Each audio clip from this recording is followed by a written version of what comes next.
Hi dear student, पिछली बार हमने हमारा ईडी करंट का कंसिडरेशन किया था। उसका यूज क्या होता है, what do you mean by eddy current, और कहाँ उसका यूज होता है, उसके एप्लीकेशन हमने कंसिडर किए थे। आज जो है हम इलेक्ट्रोमैग्नेटिक इंडक्शन और अल्टरनेटिंग करंट, ऐसा कॉमन ऐसा नेम है डियर स्टूडेंट यूनिट का। तो हमने इलेक्ट्रोमैग्नेटिक इंडक्शन का most of the portion complete किया है। उसके बाद आज जो है हम अल्टरनेटिंग करंट स्टार्ट करने वाले हैं, that is alternating current. Alternating current, okay. हमें पता है डियर स्टूडेंट डायरेक्ट करंट क्या है। ओके, अब डायरेक्ट करंट यानी हमने ओम्स लॉ में स्टडी की है। ये रेजिस्टर है, ओके, और रेजिस्टर के अक्रॉस अगर हम वोल्टेज अगर अप्लाई अगर करते हैं तो current flows through the resistor, current flows through the resistor, then voltage drop across the resistor, that is equal to V equal to I into R, or I equal to V by R, I equal to V by R। तो ये हमने पढ़ा है। Okay, अब direct ये होगा direct voltage. ये क्या होगा? Direct voltage. Direct voltage means direct voltage और direct current means it do not varies with time, it is not a periodic function, it is not a periodic function, it is its current does not changes its direction periodically।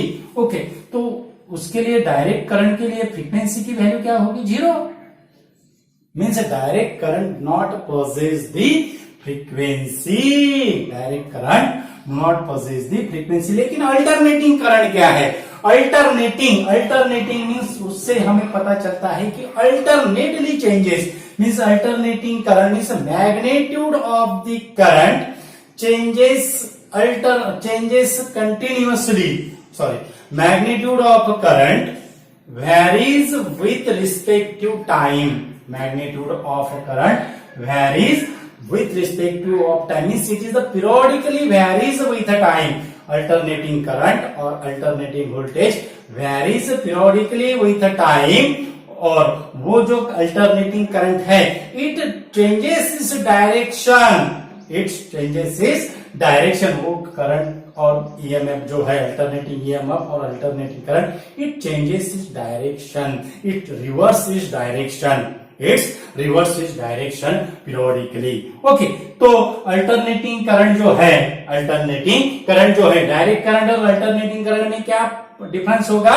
Direct current not possess the frequency, alternating current possess the frequency, direct current not varies with time, alternating current varies with the time, direct current do not possess the periodically function, that is sine function or cosine function, alternating current possess the sine function, cosine function, means the alternating current is written as I equal to I0 sin omega T.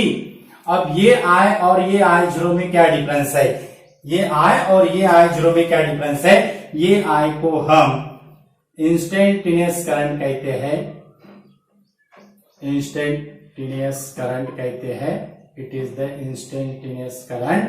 और ये जो I0 है it is called as the maximum value of alternating current और peak value of alternating current, maximum value of alternating current और peak value of alternating current, और उसको ही हम magnitude of alternating current कहते हैं। Maximum value of alternating current और peak value of alternating current को हम क्या कहते हैं?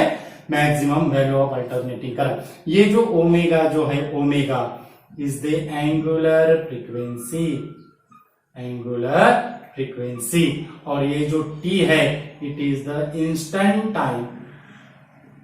टी क्या है? Instant time. टी क्या है? Instant time. ओके, तो I0 sin omega T, I equal instantaneous current, I equal to I0 sin omega T. क्या?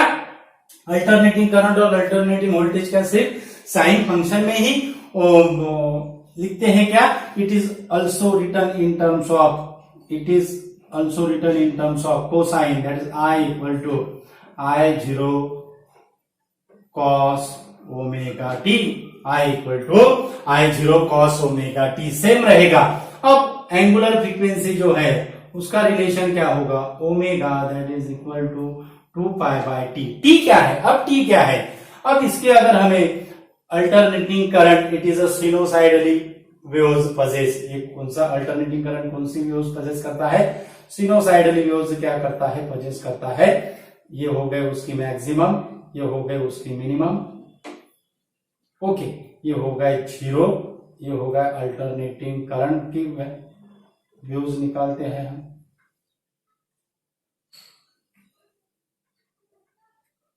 ओके, तो ये जो है यहाँ पे ये हो गया हमारा T/4, यहाँ पे हो गया हमारा T/2, यहाँ पे कितना हो गया T/2 हो गया, यहाँ पे हो गया है 3T/2, 3T/2 और यहाँ पे हो गया T, यहाँ पे क्या हो गया T, ये हो गया हमारा small t, instant of time.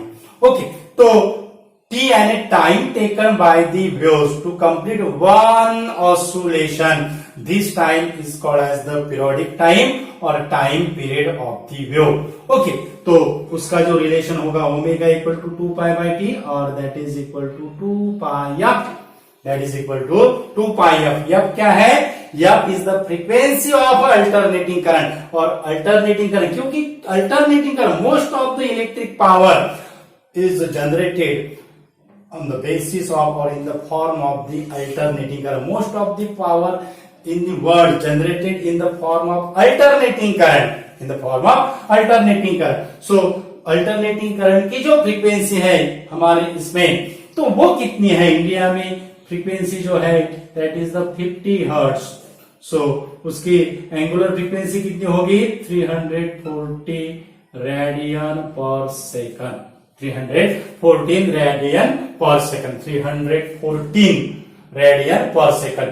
United State में अल्टरनेटिंग करंट की जो फ्रीक्वेंसी है वो 16 हर्ट्ज है, यानी every that is the oscillation, 1 second में कितना ऑसिलेशन कंप्लीट कर रहा है, 50 ऑसिलेशन कंप्लीट कर रहा है, इसलिए 50 हर्ट्ज उसकी क्या है फ्रीक्वेंसी है। ओके, डायरेक्ट करंट की तो फ्रीक्वेंसी नहीं रहेगी, नॉट पोजेस दी फ्रीक्वेंसी, या that is equal to 0 for direct current. तो ये हो गई सिनोसाइडली सिनोसाइडली करंट। उसको हम अगर ईएमएफ अल्टरनेटिंग ईएमएफ अगर हमें लिखना है तो उसका इक्वेशन क्या होगा, E equal to E0 sine omega T और E equal to E0 cos omega T.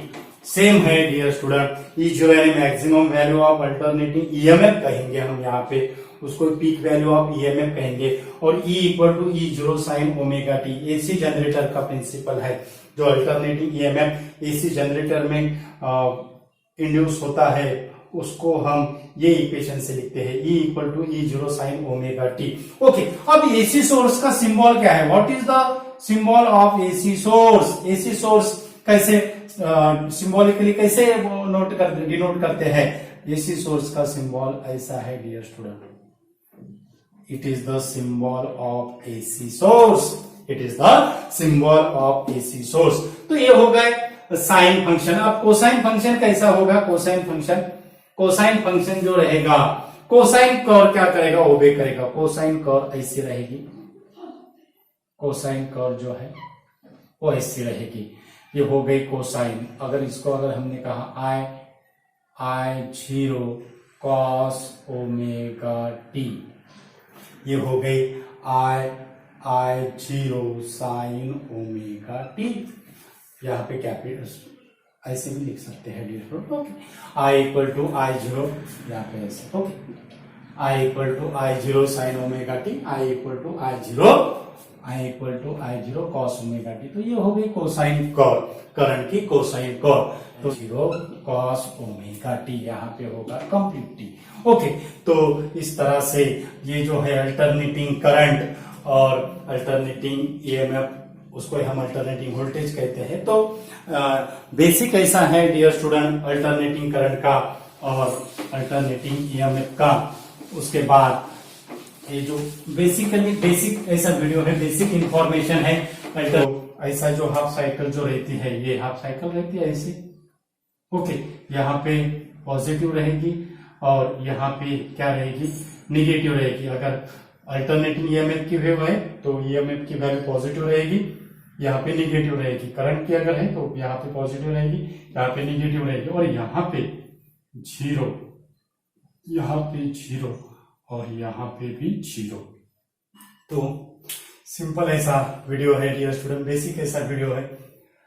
Student को ज्यादा से ज्यादा स्टूडेंट को शेयर कीजिए। हमारे चैनल पे अगर नए अगर यूजर है तो हमारा चैनल सब्सक्राइब कीजिए। हमारे चैनल का जो नाम है वो है इक्विनॉक्स फिजिक्स। यूट्यूब पे हमारा चैनल है, उसका नाम है इक्विनॉक्स फिजिक्स। ऐसे सब्सक्राइब कीजिएगा। Thank you so much.